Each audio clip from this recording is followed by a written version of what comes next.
دايما كده بتيجي فترة علينا بنقعد نقول الدراسة صعبة، الدراسة ضغط، الدراسة تعب، انا زهقت من المذاكرة، انا تعبت، انا مش قادر اكمل، انا طاقتي جات لحد هنا ووقفت.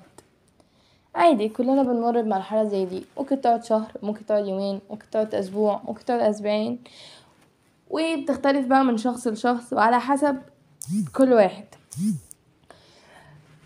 بس خليك فاكر، خليك فاكر، في ناس مستنية انها تشوفك فاشل، في ناس مستنية ان تشوفك افشل بني ادم في الدنيا، في ناس مستنية تشوفك وانت واقع، في ناس مستنية تشوفك وانت مكسور، في ناس برضو راهنت على فشلك وسقوطك. خليك دايما يعني مقتنع ان الناس دي اكتر ناس اعداء ليك في الحياة. مش مقتنع؟ لا، اتأكد كمان.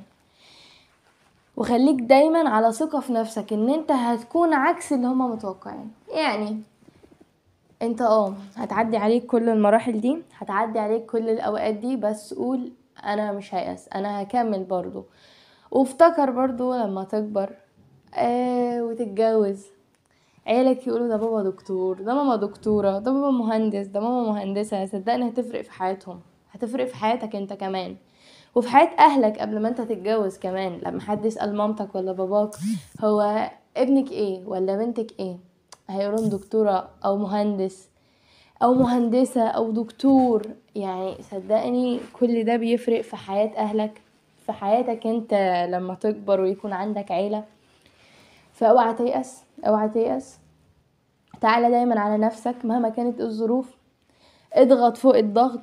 بس صدقني اول ما توصل ويكون انت عندك كيان، هتنسى كل اللي انت مريت بيه، وهتقول ياه الحمد لله ان انا تعبت عشان اوصل للحظة دي.